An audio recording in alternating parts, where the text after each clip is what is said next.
Hey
guys. What's happening? How y'all doing? We got the crew tonight. Oh, got Matt, Gwen, and Lee traveling via automobile. Automobile. That's right. Yep. But this is going to be this is going to be a really good one tonight. We're going to be talking about conspiracy theories and people that were possibly or just accused of being serial killers. So this is our big one of our specials for Spooktober. And of course, next week we're going to have another special kind of ending out our October Mondays. And that's going to be a big one with James Stokes, who plays Jason Voorhees in the movie Voorhees, or I think it's called Voorhees. Yeah. So that should be a really good one too. He's got a lot. He's in Stranger Things. Yeah, we met him before, Matt. You remember him? He's a nice guy. Oh yeah. Yeah, big man. When he puts all that stuff on, guys, he's huge. Yeah. He's huge. Can you guys see Haunted Syndicate, who is Blaine? Hey, Blaine. Happy birthday to you. Happy birthday to you, Blaine. Happy birthday, dear brother. Happy birthday to you. Yes. You can tell We love you, brother. Oh, he says thank you. I know Lee can't see. She's in the car, so he says thank you. We love you and we miss you. We love you. I talked to him a little while earlier, and I was going to call him back, but the shuttle took too long, and I'm in the car, and it was time to start the show. So I'm glad he's able to see us. Yeah, good. Okay, Blaine. I hope you'll stick with us tonight, because we've got a really crazy one. Mm-hmm. This is Tom's fault. He came up with this crap. I know. And again, that's what happens when you're known to know a lot about serial killers. You come up with weird serial killer topics. Right. He said he's going to stick with us. Yay! Yay! That's awesome. I'm glad he's doing well. And again, hashtag like a Joe. Can't get better than that. Can't get any better than that. No. We'll have to throw that up there, Gwen. So. You read my mind, man. I'm trying, but I had to fix a little glitch. I'm kind of psychic or some kind of shaman of some sort. So. Look at that. Look. That's what they say. That's what they say. That's what the spirit guides say. Yeah. But you know what?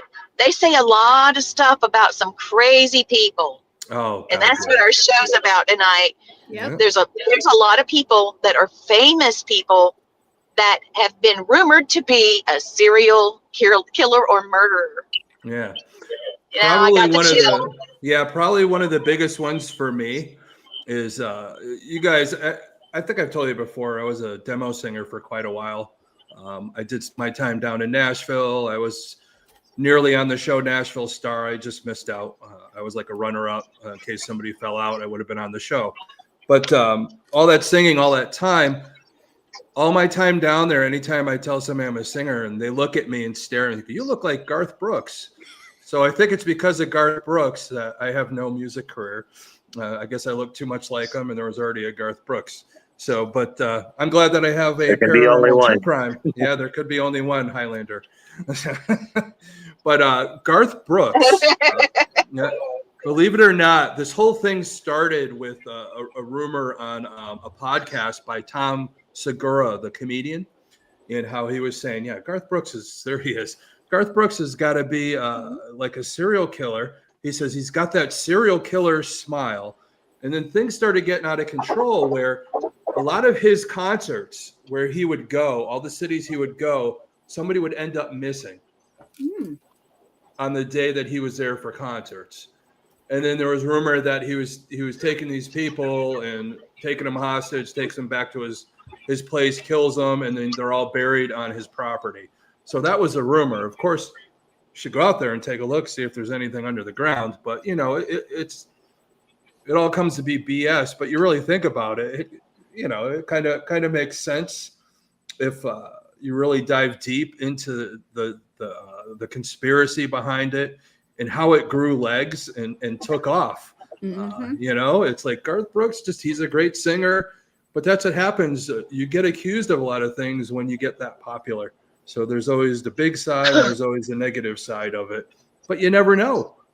There's so many conspiracies about, even nowadays with Hollywood and Epstein Island and all these people that go missing and all these people end up dead or never seen again, that grab onto these things. But there's always a possibility of anything. A serial killer is never going to come out and say, hey, I'm a serial killer, unless you're Ed Kemper and you just tell him you are. But that's like kind of the theory behind Garth Brooks taking people at concert venues and stealing them. People end up missing at all his stops along the tour and potentially buried in his backyard. So that would make a great movie. But a lot of it stems from, because I don't know if you go years back before he supposedly retired and then he came back. Before he supposedly retired, he kind of jumped the shark and he had this alter ego called Chris Gaines. So it was like a rock guy and his hair was like, and he's all dark and mysterious. So that's like another way the rumor started, is because they kind of look at that as his dark persona, almost like a John Wayne Gacy had his clown persona or whatever. So there's like those similarities. You see some famous serial killers, and then he's doing stuff near the end there just before he drops off the face of the earth, basically to raise his kids. He wanted to give him more of a life where he wasn't traveling as much, so you could see him go through high school, stuff like that. But that's the crazy part, is he has that little dark personality. Supposedly the Chris Gaines is the cover up, and how everything gets going, and our worldwide interwebs and how rumors get going, and people jump onto them, and the next thing you know, people think they're real. And Garth Brooks never really said anything to the contrary. All he did was block Tom Segura on social media. That's about all that happened. So. But that picture. I got TikTok. Look at the picture. I got TikTok, and everything. Mm-hmm. Sorry, Gwen. No, that's fine. I was showing them that picture I have. That he's looking sideways and his eyes kind of are blue. That's why I picked that picture. I know you can't see it, but when we go back, I'll send it to you. And he's kind of got that same. I can see it. Well, then if he does, then I do. Yeah, but think about this. Think about the magnitude of every place, because he was a big guy touring all over the place, and if every place he went, somebody went missing the same night, I mean, that's pretty intense. That's hundreds of tour locations on a tour. But that's the funny thing is when you are Garth Brooks, you're the main person, right? Yeah. So he has all this whole crew that's with him. who's to say that somebody on his crew is the actual serial killer? Right. Somebody could have been with him the whole time. Could have been his guitar player for all the heck we know. So well, how many people are on the, not just the Probably a drummer. roadies and stuff? It's usually the drummer. blame it on the drummer, you know. He's the one that's supposed to keep rhythm, you know. There you go. Dang it, guys! Blaine's a drummer. Y'all cut that shit out. Well, that's why he came up with hashtag like a Joe. Fault, so. We joking with you, Blaine, but it is kind of funny. We love him. It is his birthday. We got to have fun with him. So there you go. I know. God, I'm so glad to know he's watching us. Me too. God, Blaine, we've missed you so bad. We have, man. Yeah, Stacia just said, you know, it's always a drummer unless it's Def Leppard. So I don't know how serial killers do it with one arm. So, but that's then good. it's just attempted. Yeah, but probably one of the funniest rumors and all that, and lately it's come up with all AI stuff now. They're rehashing all the old nice people of our world, like Mr. Rogers and stuff like that. But people accuse Bob Ross. Don't blame the famous drummer, painter. Yeah. People are blaming Bob Ross for being a serial killer. They said all his paintings on his show was him subliminally telling people where he buried the bodies. So, and I know that's y'all. I had to do this real quick, and I know other stuff popped up, but he's the guy with the hair. But if you look, he's got mountains and trees and everything in the background. And I remember watching him. Oh yeah. But the funny thing is, he'd be painting like a tree, and you know, he was like, "Oh, I don't really like that." So, it's just a happy little mistake. You know, that's they're saying his happy little mistakes are a little bit more than mistakes, possibly.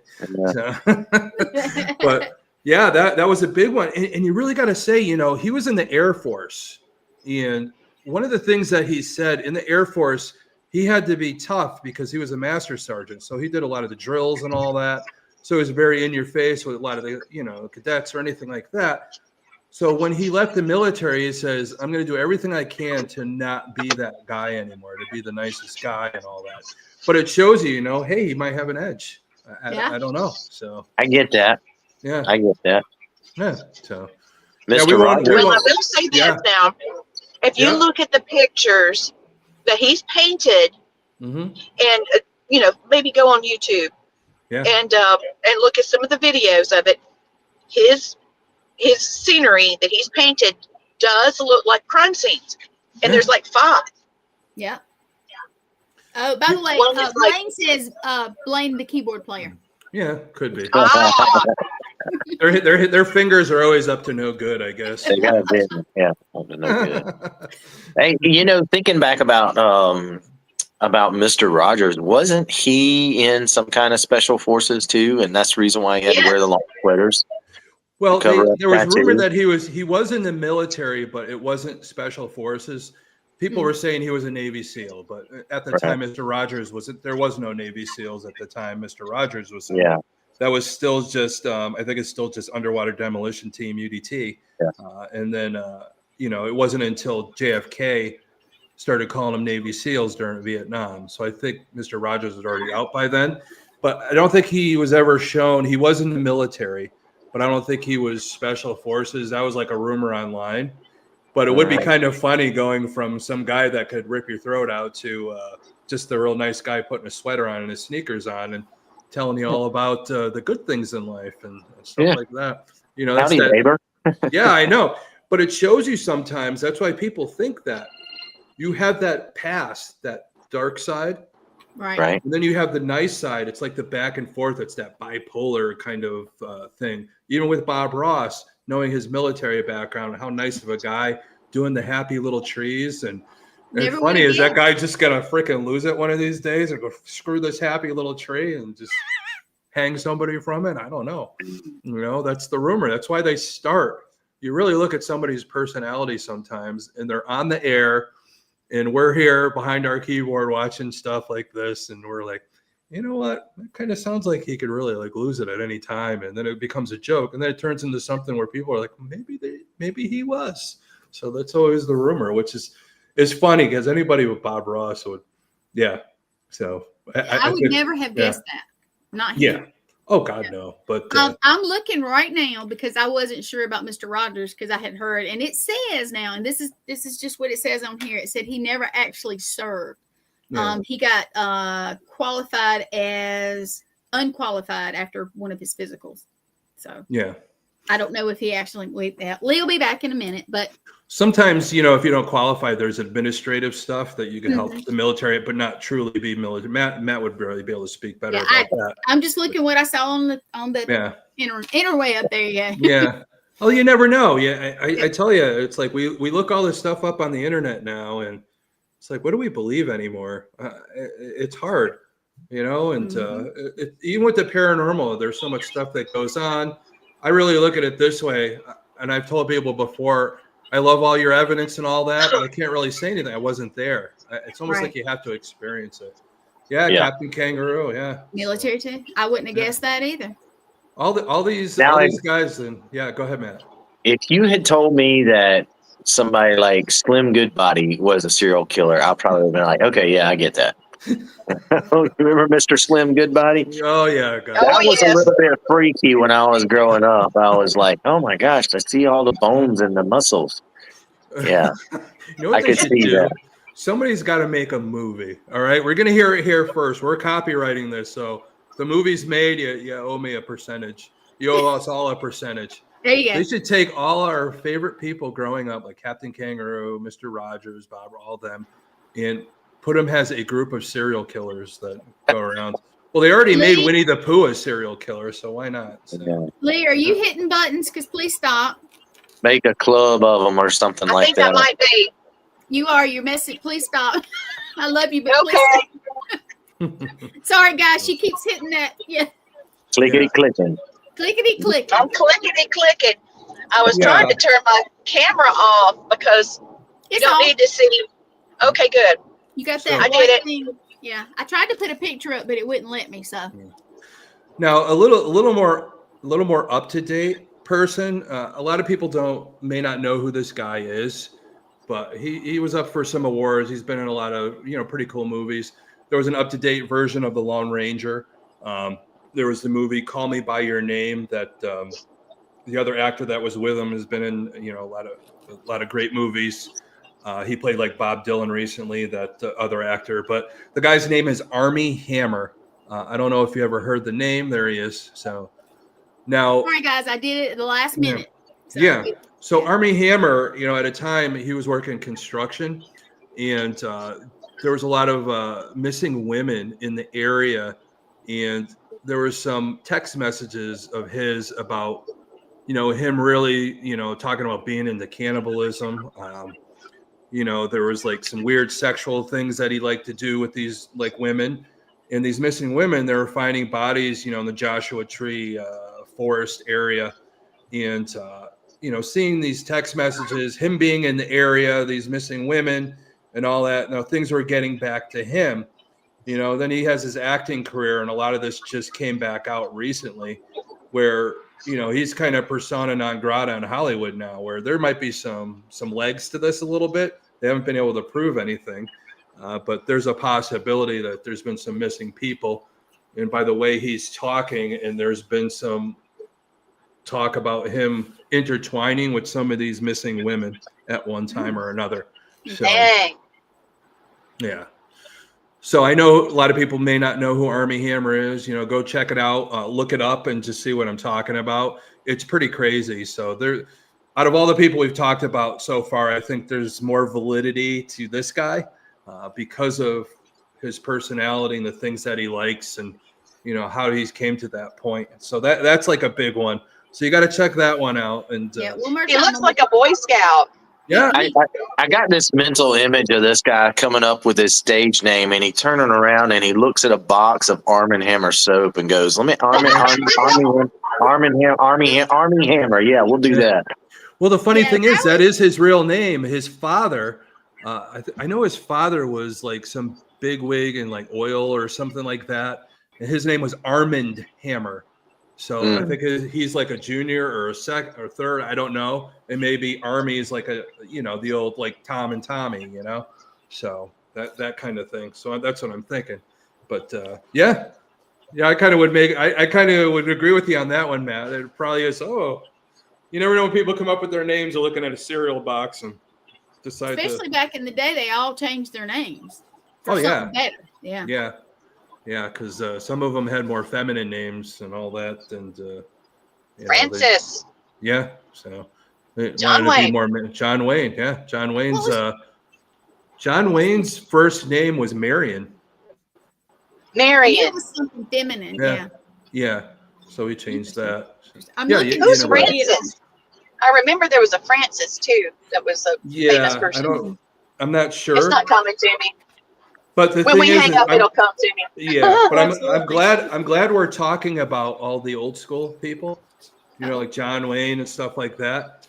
Do you realize back in the day, in the golden Hollywood days and all that, when you had all these actors and actresses, and anything that would happen back then would be swept under the rug? Yep. All these parties that they would have and things like that, because they didn't want the bad things to happen. Like nowadays, you can't get away with everything because we have social media, all that other stuff. So they just hide everything under the table. So one of the big ones back then is you guys all know who Orson Welles is, right? Oh, right? yeah. So War of the Worlds.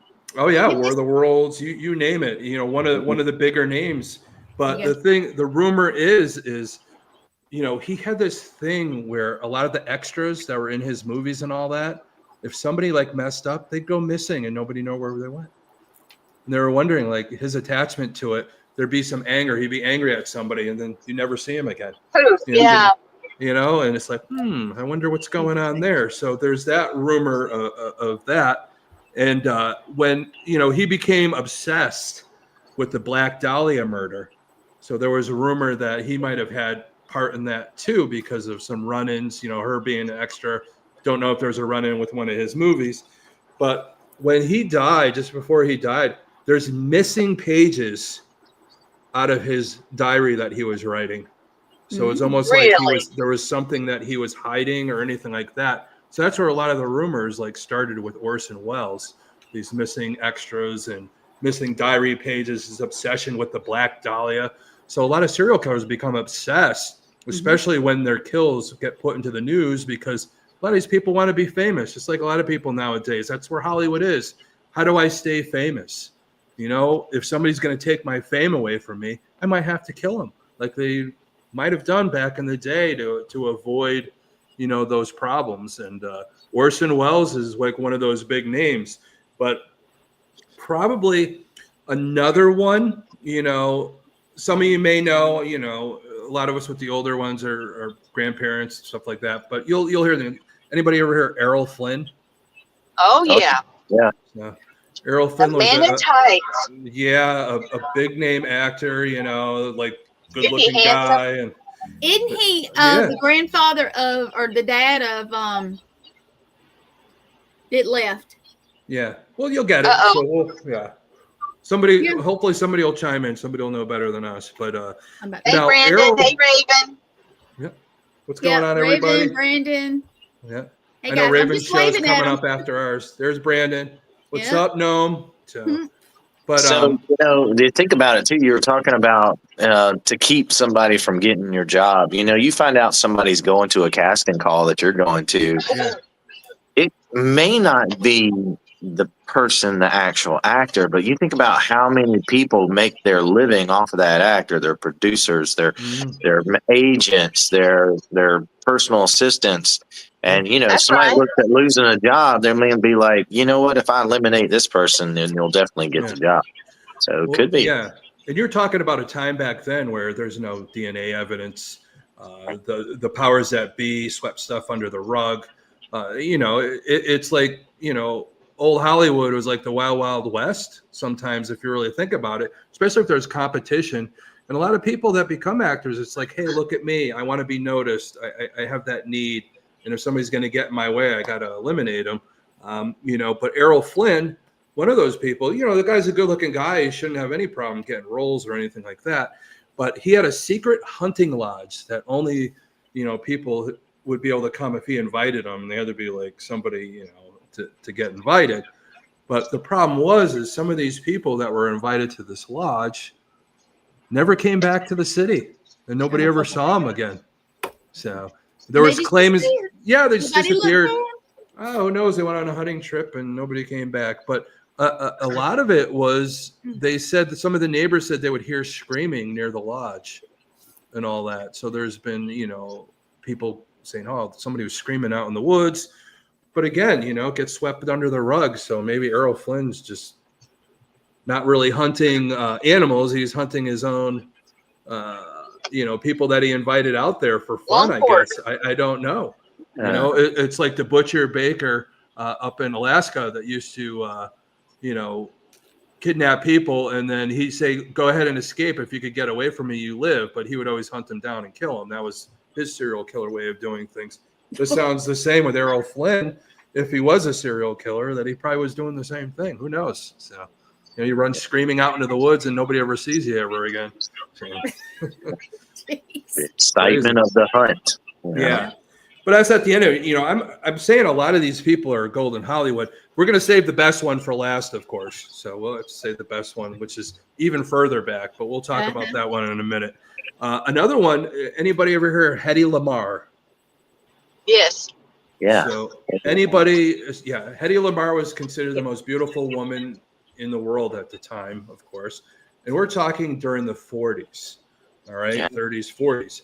Now, the thing people don't know is, what's going on, Jeff? If you want to know something, Hedy Lamarr was considered one of the most intelligent people in the world. So because of her studies and her science and what she did, she started the beginnings of Wi-Fi and Bluetooth because of her scientific studies. Really? She helped during World War II to help come up with technology to sink torpedoes, to be able to put them off course and all that. And then she's got into, the acting and all that. So she's so intelligent. But she had this diary of all these chemicals she put together and create poisons. Ooh. And there'd be some rivals that weren't rivals anymore after meeting up with Hedy Lamarr. Some of these extras were getting sick and going to the hospital, some of them not making it, and those other things. So what was Hedy? Was Hedy, maybe near when the beauty started going away a little bit, because they really didn't have plastic surgery back then, like some of these people use nowadays, a little too much, but nip and tuck. Yeah, so now somebody's a little more beautiful. It's like, oh shit, I better poison them. So getting a little bit of that nightshade lipstick. Yeah, that nightshade. And what flavor is that? Nightshade. It will knock you out. For sure. Oh yeah, definitely. Yeah, it's a perfect blend of lipstick there you got there, Matt. So yeah. Matt, if you give me lipstick, I'm not using it. I know. Yeah. What color is that? It's nightshade. It's all right. There's a vial of antidote somewhere. Now starts the good scavenger hunt. I think she's beautiful. That's the thing. Yeah, she's got serial killer eyes.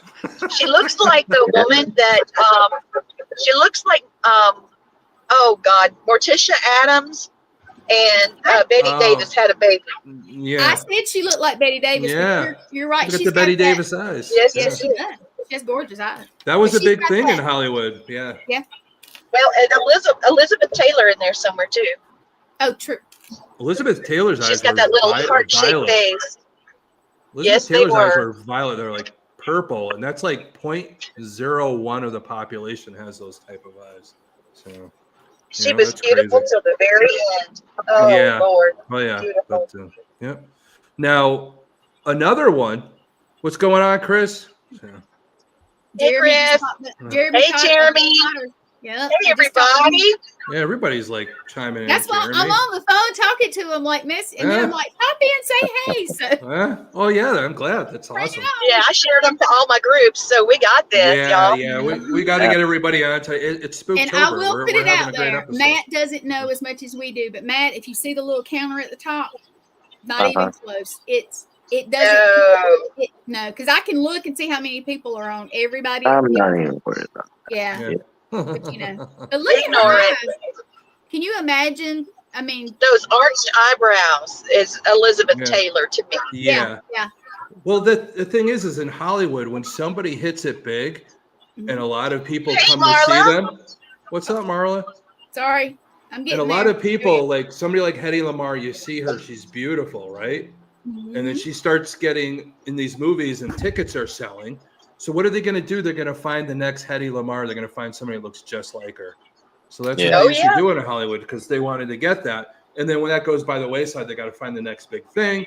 And then everybody else tries to find somebody that looks like them. It's the same thing in music. So music and acting and all that, it's all the same. Find the next who sounds like this. That's why music changes, as you go, it sounds different. Because if you look at a certain time, you're like, oh, okay, that was popular. Then everybody started doing it. That's why that whole decade or 2 decades sounds the same. So everybody wanted to jump on the bandwagon. But one of the other big things, we're talking about actors and all that, and just like our childhood. I don't know, any of you guys like a Superman fan? Did you like Superman? Oh gosh, yes. My mother loved George. George Reeves and all that. Now, there's a lot of stuff. Even say who killed George Reeves? That's the mystery. But a lot of people didn't know when George Reeves, Superman, helping everybody and all this other stuff. George Reeves personally, he had a really bad temper, and a lot of his relationships were always like bad or like abusive and things like that. But the problem was a lot of these people, again, that were attached to George Reeves, there was a disagreement. And then the next thing you know, a lot of these people had accidental deaths happen. Wow. So, somebody fell down the stairs. I wonder how that happened. Or they would just disappear and never to be seen again. Is George Reeves doing it, or somebody with George Reeves doing it for him? We don't know. But there is that speculation that he was attached to a lot of people that had accidental deaths, a little bit more than most normal people, Did probably about on the sets. Did any of them happen on the set? Not that I saw, but of course, if it happened on the set, that would probably be a little more into it, because you're talking about taking money from the producers, holding up time. True. So I don't think they want to sweep that. I remember hearing he had a bit of a drinking problem too, and that was, with him, it was like instant asshole, just add alcohol, that kind of thing. It is a lot at that time. We don't have what we have now. It's the same thing with, back then you get PTSD and you come home and people try and feed their PTSD with alcohol, drugs, or just other things. They don't have the help that they have now to move through that. So a lot of these people we're talking about, a lot of these people like George and all them, they were probably all military vets, because back then you had the draft. Most people were in the military, whether they liked it or not. So, and they served. And so you have a lot more people may not have been that career military guy that can handle it as well. Some of these people just weren't prepared to handle stuff like that. And it totally changes their personality. It's, being in the military where you didn't want to be could really create a trauma. But if you want to be, really it just becomes part of your life, and it's not really bad. But that's with anything. You get the good and bad out of everything. But there's that potential. But, it makes me wonder, because there's this stigma kind of conspiracy theory that follows along with everybody who's ever played Superman, that all this, because a lot of bad things have happened to the people who played it.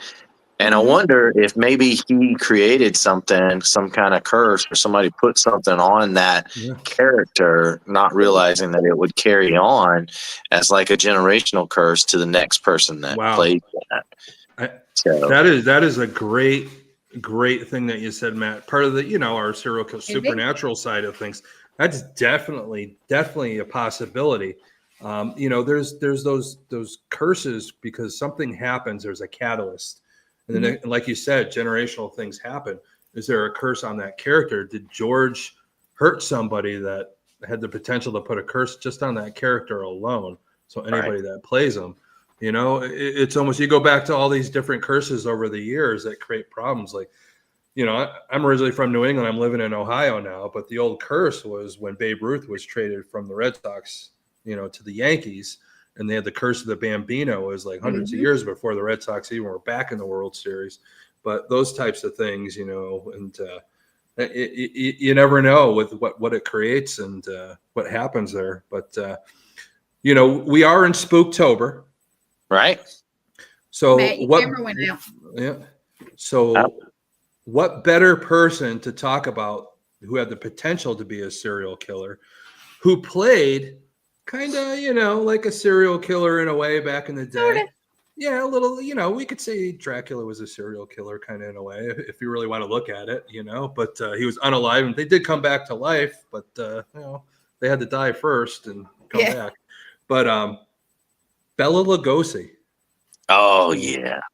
Bela. So look at the eyes on him. Yeah, Bela Lugosi. He had those mysterious eyes. That's probably why they made him Dracula, because he had that mysterious look to him, but I'm back. Yeah, Bela Lugosi. Oh, yeah. He was buried in his Dracula costume. Wow. Yeah. So. Yeah, maybe you had to become the monster to be able to play the monster. Yeah, they said he would wander around like movie sets, like talking like he was Dracula when, I don't know if he was method acting or anything like that, or what was known at the time. But they did say he would have a lot of parties and he'd play these secret games, that people were invited to these secret games.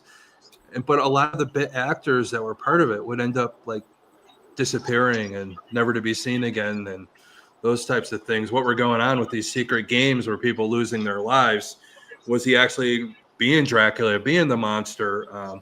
Even to this day, the vibe of the house that he lived in out west there, when people go by it, they get the creeps still, knowing that Bela Lugosi lived there. And just, it could be the essence of maybe the people that he might have killed in there, screaming for somebody to help them pass on or anything like that. That vibe, that energy of that potential, what he was doing during those secret games is weighing over the Hollywood of the golden age, as we say. But that's like one of the big ones. And I know we're kind of flying through all these, but what do you guys think so far? Which one really jumps out at you guys the most? So the Bela Lugosi one is interesting to me because you think about some of the great actors that we've known through the years, and you hear about some of the struggles they had when they started really deep diving, studying into how to become that character. Right. And there's no telling what he dove into to become that character. I mean, even to the point of some spiritual things and maybe even conjuring, or get to go even as far as necromancy for some of the movies he did. Yeah. That could be anything that he wanted to get that full immersion effect. Yeah. Well, we're talking early days. That one jumps out at me. Yeah, because you're talking really early days where there's still the seance stuff going on, and almost like the end of that Victorian age, and those stuff is still going on, and the conjuring, and you don't know. He's the type of person that could have got that supernatural attachment that created him maybe to kill off some of these people to become Dracula without really being Dracula, if you know what I mean. Yeah. You create your own egregore for yourself, your thought form, and that thought form overtakes you, and next thing you know, you are Dracula, taking out these people while you play your little magic games at your house, because he'd like to do magic and all that. Yeah. So he would practice like making people disappear, and guess what? Those people never came back. So he didn't perfect that part, right? Yeah, he didn't perfect it, but I think there was purpose behind that from what we're talking about potentially. Right. But all these people, just so everybody knows, all the people we're talking about never been convicted of being serial killers or anything like that. It's just, there's so much, when you become a big star like that, and the things that you do in that lifestyle and your personality, you might have rubbed somebody the wrong way. Of course, that stuff's going to come out, and it's going to gain legs, because they are famous people. So I don't want anybody to think what we're talking about or we're saying they are serious. We're just giving you things to think about. Right. Maybe they are. Maybe you could dive into it a little deeper. Do your research yourself. And it is amazing of how Hollywood, even today, there's people now. What's going on, Janet? There's people nowadays, Hey, you Janet. think about where people go missing. Like look at now, P. Diddy, Sean Puffy Combs, all these people going on right now. The Epstein Island, all those people attached to that. People gone missing. I remember there was a lot of rumors. Hopefully I won't say this. Hopefully I won't end up in Lake Erie behind me. But, there's a rumor of how a lot of people went missing and had weird deaths, accidental deaths that were attached to the Clintons. So that's another thing too. So, but we could really talk about, can it be proven, but again, somebody that said something is out running and somebody runs them over with a car, or somebody supposedly committed suicide by shooting themselves in the back of the head. Overdose or they shot themselves in the head, but like they shot themselves behind their head 8 times. And I don't know how you shoot yourself 8 times without dying before you shot yourself. I've never seen the result of anybody shooting themselves once like that. Yeah, but again, just like back then, stuff gets swept under the rug, and just like the government with UFOs, hey, that really didn't happen. So they're trying to spin it. So that's why we always say, hey, did this happen or not happen? And it's hard to say because we weren't there unless we witness it. Yep. Now, just imagine how easy it would have been to have swept things under the rug, let's just say 40, 50 years ago with P. Diddy. He would have never, had it not been for the internet and the information age, nobody would have ever known what happened to him. The Me Too movement kind of pushed a lot of that stuff. None of those people would have ever come forward. They'd have been too afraid. And Epstein Island, he would still be going strong. There would be none of that. None of that will come to light. But the thing is, there was stuff like that back then. We're talking about all these parties. The Bela Lugosi parties were like famous. These are the same things that P. Diddy was doing, all these parties. But nowadays, with the internet and all that, if you piss somebody off and they're of power, they're gonna run you in. It's like Cosby, Bill Cosby. I think he said something wrong politically, and then the next thing you know, now all these women are accusing him. There is some other stuff going on behind the scenes, I think. But so if you're out there and you're in the black ops type of thing, please don't kill me. So I'm just saying stuff right now. So I want to live a little while disappears, longer. we know. Yeah. Well, all I can say is this, and I'm gonna say this. Thank goodness we all grew up in the days before TikTok and Facebook and what was the other MySpace and thank goodness, because some stuff we probably did as teenagers. Yeah, we all did. That's why we're doing shows like this now. Yeah. And I make the joke, but if we're ever together and somebody disappears, they're coming for us. They are. Oh yeah. They're coming for the people that have the serial killer show. Tom, Matt, I know. Blaine. That's the problem. That's the problem. I look like Garth Brooks, and he's supposedly. Look, y'all, he does. I wish I had the picture of, but you really do. Yeah. Look, y'all, look. I swear, when we come up there, you're gonna have to get a cowboy hat and let's take a picture and put. Oh yeah, I got plenty of pictures I could show you. Look. There was a point where when my children were babies and all that. Mm-hmm. We'd show them a picture of Garth Brooks, and they go, "Who's that?" And they go, "Daddy." Yeah. Aww. Because I play guitar too, so they had a hard time. You're showing them Garth Brooks, they think it's Daddy. So. Well, we're not at the point yet where we need to create content for season 2, but because they say at any given time there's 40 serial killers operating in the U.S. But if we ever get to where we need to, we know we got some backup. So. Oh yeah, we got some. We'll just create a serial killer. That's all. So. And have you noticed that, Lee, Matt, when we go somewhere like that, I'm gonna just say that Savannah thing that me and Lee were. Have you ever noticed that we run into some weird stuff when we're together? Like, always, definitely, right? It, well, that was when you got people that are sensitive and somebody picks up on the fact that they're being spotted and they they've been figured out, it freaks them out. Or when they try to give off that creepy vibe and you see right through it and you're like, okay, why didn't this person freak out right now? You know? Yeah. So and Tom taught me something. He said, look at him and go, I see you. Yeah. Yeah. I see Well, you. the thing is, you're calling out their familiar demon. Yep. The thing inside that they're brought up, their learned behavior that makes them that way. You're calling it out. You know, Right. hey, I see you looking, and they're like, oh, you know, it's the I same did thing. that on my travels. Let me say, Yeah. I did it, and it worked. They just walked away from me. Yeah, that's what you have to do. You got to let them know. I know what you're thinking. I know what you're planning.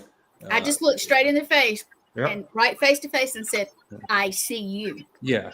And if more people, more people, if they see that, when you look at somebody, the soul is through the eyes. You look somebody in the eyes, they can't hide what their agenda. There you go. They can't hide their agenda. You know, when you're in a certain, there you go. Look at those eyes. Look at his eyes. Yeah. And look at his eyes. Yeah. And we were talking about her. Look at her eyes. Those eyes right there. They may be pretty, but those will hypnotize you. She's got definitely white pillow status right now. She could be definitely got the good eyes right there. Well, the thing is if you don't know what white pillow status is, it's that mental image that every man gets of what's she gonna look like laying out on a white pillow next to me. You know, it doesn't matter who you are. I don't know. As long as it's not George Costanza on a rug in front of the fireplace, I think we were okay. Oh my goodness. Good morning, fella. Yeah. So, you know, we're getting almost like 10 minutes to go, and probably one of the biggest ones in history, where I still think, to me, a crime occurred at the time. It was still considered a crime, but at the time, back in the day before he really came over to the U.S., Benjamin Franklin, one of our founding fathers, was a boarder in this home, and in this home, 200 years after they were turning this home into a museum, they started digging up some stuff. They found over 15 or 120 some odd bone parts belonging to 15 different people in the basement of this house. Yes. And when they did the bone scans, they said they're 200 years old, putting it at the time period where Ben Franklin was living in this home. So was that in England or somewhere? Yes, that was over in England. I think it was on, 36 Craven Street in London, if you ever want to go see the place, if you're over there at any time. Thank you, Janet. See what kind of energy you get out of that place. I wonder if anybody's ever thought to look here where he lived. Yeah. So, but that's the whole thing is at the time, you know, he's living there, and they go back in history to realize that Ben Franklin had another guy living there with him, you know, a buddy of his. And this guy's name was William Henson. Now, William Henson was a young doctor. He was learning from some other guy, and the other guy, they had kind of a falling out. So he needed a place to practice his anatomy. So he was running his own little anatomy classes out of the basement in this area of the house. So back in the day, if you're going to be doing anatomy, it was illegal. So, you know, you couldn't have bodies. The only time you could get a body was if it was somebody who was put to death in jail. Then you could get bodies that way, but they weren't coming in enough. So these people were grave robbing and all that. So, of course, that's illegal. So Ben Franklin could have been part of robbing graves to help this guy do his studies down in the basement. So, you know, they're discovering all this stuff. And that's like the crazy part. Is, you know, the woman that ran the house was William Henson's, mother-in-law. So that way you could get away with it more because they're all in on it. They all knew each other. So they were probably all robbing graves while this guy could do his work, you know, because it was important back then, you know, to study and, you know, have medical stuff go forward. But again, it was still illegal at the time, to the point. You guys ever hear the term skeletons in a closet? Mm-hmm. Yeah. You know where that term came from?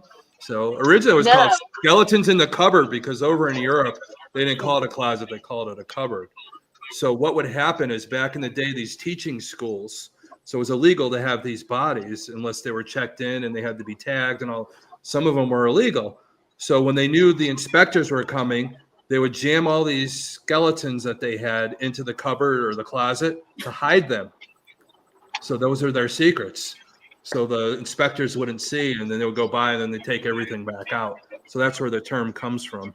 So, you know, it wasn't until years later, way after that, I think in like the 1800s, where people could start donating their bodies to science. But at the time, it was very illegal to be able to do that, grave robbing and all that. So Ben Franklin was probably one of our founding fathers, was a criminal. Just like a lot of the other politicians. Wouldn't be the first politician. Yeah. At least aiding and abetting one. Yeah, exactly. So, Man, but you know, I'm blown away right now because I did not. That one shocked me. Yeah, I looked it up and I was like, dang, because you know, you guys, they had mentioned some folks, and I looked them up and I was like, think about back then, because I mean it was like that, but think about how many more politicians, famous people down in, I mean, you know, but just like in Hollywood, you think about it in politics too. In Hollywood, you have a rival. Yep. Who's to say the rival doesn't have an accident so you could take that spot? How many people, some of these people, to get power, run over somebody else just to get that power? It's still a psychosis. It's hey, look at me. I want power. I want to be over people. I want to rule. I want to be the center of attention. That almost like that narcissism that comes in, or the look at me, and you know, that type of thing. Is that what creates a lot of that, especially in Hollywood, politics, any of these types of people? That's the potential or the mindset behind some of these people. They're so desperate to get to their goal that they'll do anything, and they have no remorse about it either. And to keep their goal, yeah, exactly. So that's why there's the potential for a lot of these that we mentioned tonight that they actually were, but they were swept under the rug. Yeah, there's no evidence nowadays, but we don't know. But it's very interesting, and has some of you out there that are watching read into them a little bit more. I know I did, and I was shocked. Yeah. But even the Ben Franklin one, the guy, this William that was with him, died at 36. He was working on one of the bodies, and he cut his finger, and it got an infection and got sepsis and died. So, and one of the dead bodies he was working on, so he got infected from it. So, I don't know, him getting infected like that and then finding out how he got infected. Did that create another way of working on dead bodies? Did he create another scientific way to do things? Who knows? But it seems that always something bad happens to get something good out of it, I guess. So that's true. Yeah, so it's crazy. So as far as famous people, we got Garth, Tom. We got Clark Kent, Matt.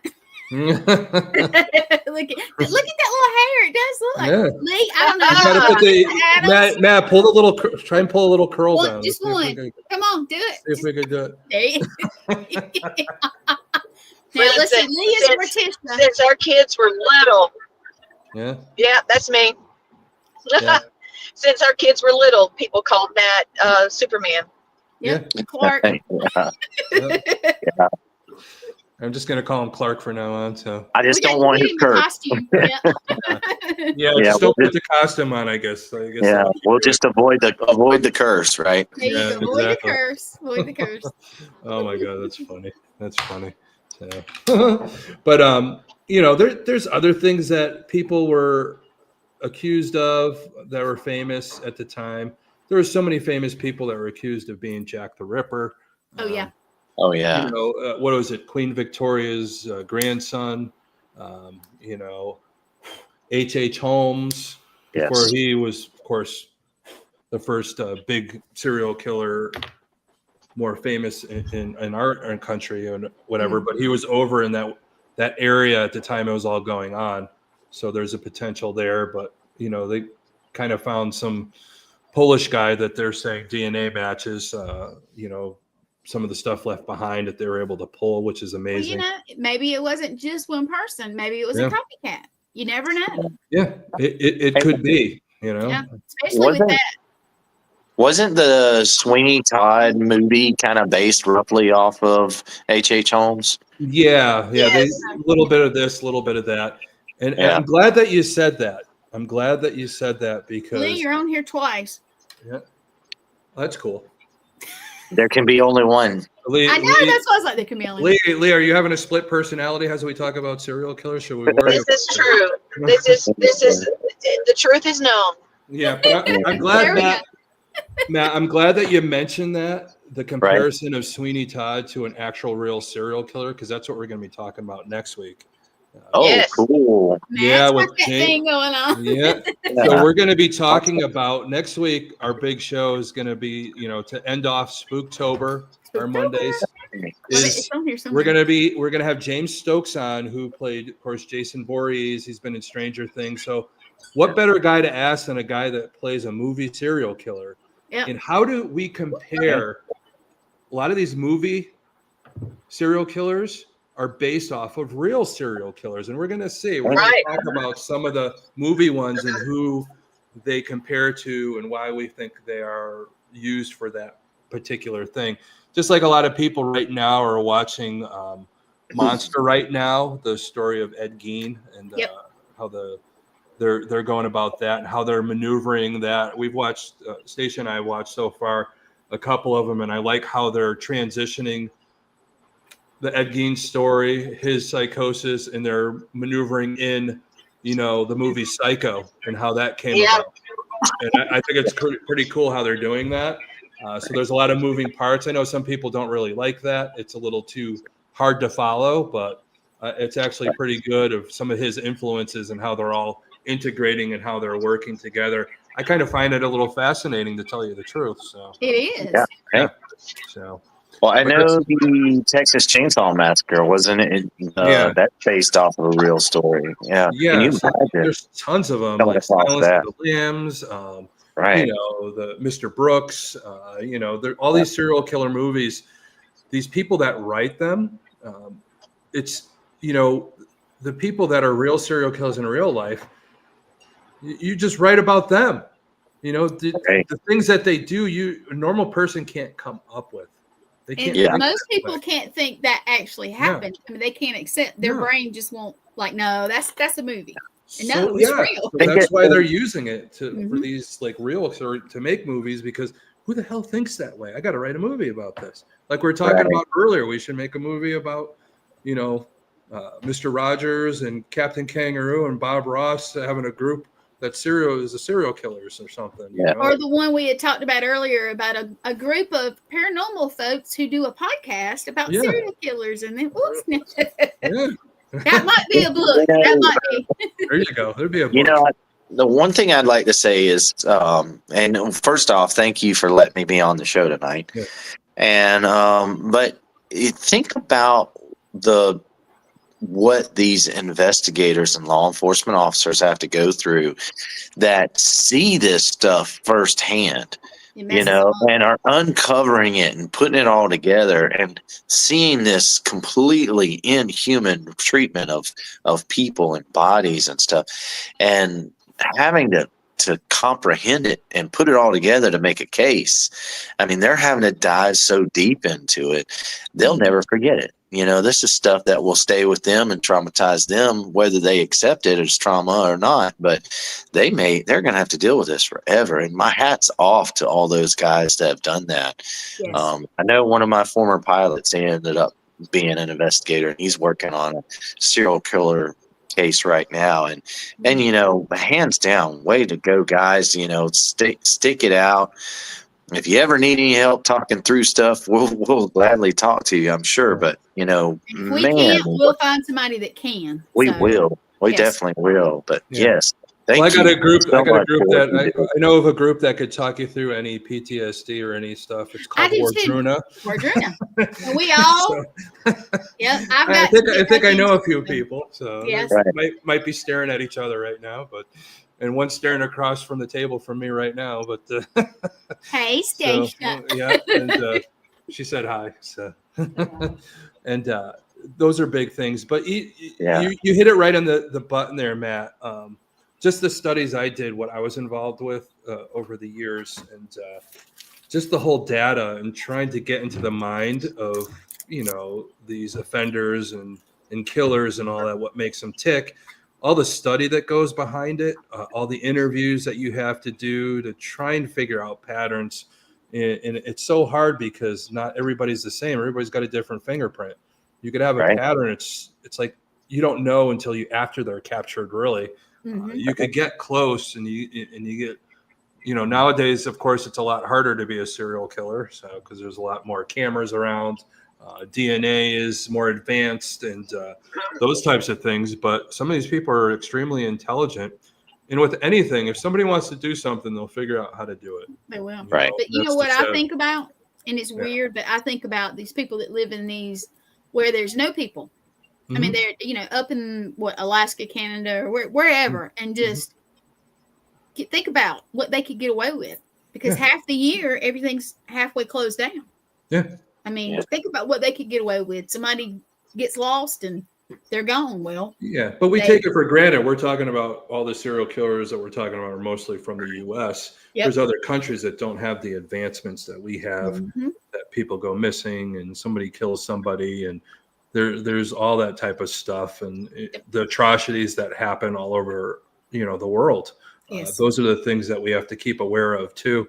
We live in a great country, but we have to be mindful of, what goes on, as what we talk about on this show, serial killers and murderers and all that, and supernatural. It all happens every other places. Yep. But a lot of it is they don't have what we have, the way they could get to DNA. They don't have the labs to be able to do this stuff on a, almost instantaneously or as fast as it could be done. So think about the countries where people go missing too much and they don't think anything of it. Oh, well, third world country, they're gone. Yeah. They're just gone. Like we were talking about the guy that was the black magic killer. Yeah. Those people were disappearing like crazy, and people were trying to figure it out, and they were leaning towards supernatural interference. Yeah, well, it is, and even you go nowadays, some of these serial killers, they have their need to kill, and a lot of them they're just killing like street people where they didn't think anybody's going to care that they went missing. Right. Nobody knows in cities.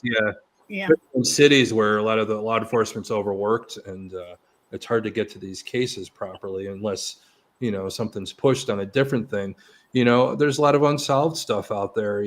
There's a lot of cases that still need to be solved, all these cold cases. And I know there's people in the paranormal that, are working towards, helping out on these cold cases and reenacting them to come back and try and solve some of them, especially serial killer cases. A lot of them still are unsolved.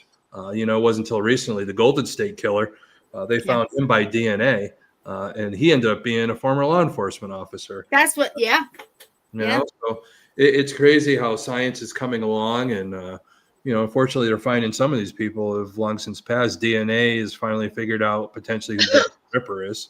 I don't. It sounds doable, but there's been so much interference of that over the years. A lot of people aren't going to be like, maybe it happened, maybe it didn't happen. I don't know. But there potentially is with that DNA evidence. So I don't know how close it is, and within, if there's still the potential of maybe not. But I think the whole Jack the Ripper thing it made it so great was nobody knew who it actually was. It was just the guessing of who it might have been. Yeah, and they still I don't think anybody wants it to end. Yeah, I don't think anybody wants that to end. No, I don't think they do either. That's well, what you makes guys, it great. I've got Raven up in just like a few minutes. Yeah. I'm gonna say this: don't miss next week's. Yeah, James Stokes. We met him in person, and I've communicated with him a lot. Yep. Through the internet and stuff, and and different shows and things. And he is awesome guest. Yep. He's a sweet guy. He's not one of these people that I did this and no. He's down to earth. He's gonna fit in. Matt, come back with us. We should have a bit. You met him. Oh yeah. But we know you met him, Gwen. Yeah. I love you, Matt. Well, the great thing is when you guys, see him next week and all that, and you're enthralled by him as much as Gwen was and everybody else. Yeah. You'll want to come to Salem Paracon to be able to meet him in person. Right. That's going to be a big one. He'll be one of the guests, just like Gwen and Matt and Lee. They'll all be up there. And that's going to be a fantastic Matt, we're going to night. kidnap you from drill and just bring you anyway. So. Yep. So just tell him a serial killer stole you. And, so there you go. You a bunch of serial killers. My book, and I'm going to write. Well, I will put it out there. So, we'll just go. Yeah. Well, I'll put it out there, you guys. If you don't know what we're talking about, I played the commercial, and I'm going to play it again before the end. Yep. But come to Salem. It's the 15th of November. It's a one-day thing. Tom and a bunch of other people are involved, I know, and I'm sorry for everybody. I don't have the whole list. But there are a bunch of awesome people, and I have seriously been thinking about doing what I did before the Paracon in Connecticut and grabbing some more folks. I know Carl Johnson wants to come on, and we're just trying to fit him in somewhere, but we're going to try to put some more people, even if we have to get one together where everybody that's coming can pop in and say, hey, for a few minutes. Yeah, we did that on the birthday show. And we had Johnny on. We had all of us on with, Kenneth Drake and everybody, and Stacia, of course. So it'd be another good one to do where we can have the old Brady Bunch Hollywood Squares thing going on. Yeah, I would like, that's just out there. I would like to just do it, just to get it out there because we want people to come. Have a good time. I'm excited. I've never been to Salem. I'm excited about going and seeing the people. But not only that, you get to come and see all these people and hear some of the people speak and all that. It's gonna. But later on that night, there's a few spots left. There's going to be a ghost hunt at a place that never really been investigated. There in Salem, the Satanic Temple. So we're going to be bringing a group in there of 20 people, and we're going to get to take a look at that, see what's going on. It's a former funeral home, and there's a library in there now too. So that should be interesting. Funeral homes are always interesting. Case in point, I grew up in Southington. That's where the Haunting in Connecticut event happened. At the funeral home turned into a home, and the Warrens investigated, and our buddy Johnny Zaffis was one of the leads on that back in the day. That's, I think, 85, 86 when that started. I think they finally went in 88. That was around the time that I got to meet Ed and Lorraine, and that kind of started my course on everything leading up to this point of all of us talking tonight. But, it's great when you meet people and they put you on your trajectory and you thank them for that. And you get down and you do all the work and you get to this point to be able to, help people out and, do all these cases. And, after 40 years of talking to people on the phone, going to their homes and thousands of cases and all that, and, working in the law enforcement field and learning how these people's minds tick, it's almost the same thing to me. You never really know. You can never really figure out the mind, and you can never really figure out the paranormal. It's the chase. So, and that's what makes it's the experience that we all love. Yeah. And that's why we love these types of shows. So, because it's fascinating. So as long as it's fascinating, that just makes life worth going the next day and the next day and the next day. There you go. We learn more and more and more about it. So. Well, this is great, and it's flown by. Matt, thank you. Please come back. We try to get him to come back more often, but he won't cooperate. So. Well, I appreciate you guys being here. Well, the government decided it didn't want to pay me and be a part of it, so I said, "Hey, I gotta look at another option here." So, expanding my you could always be Clark Kent. Yeah. All right. Yeah. Off we go. Just remember, Matt, I could set up a black ops operation and get you out of drill, but. Yeah. Okay. We'll work on that. Baby. Snatch and grab. Yeah, we'll work on that. I don't do that stuff anymore. Yeah. We got a lot of really cool stuff going on right now. So, hopefully I get a chance to be with you guys a little bit more. Yeah. I hope so. Yep. Oh, that'd be fantastic. So, but all right, guys. We'll see everybody next week. Lee, love you. Matt, thank you guys. Love you too. Thank you guys. I appreciate it. All right, Gwen. All right, we're out of here, people. Have a good night.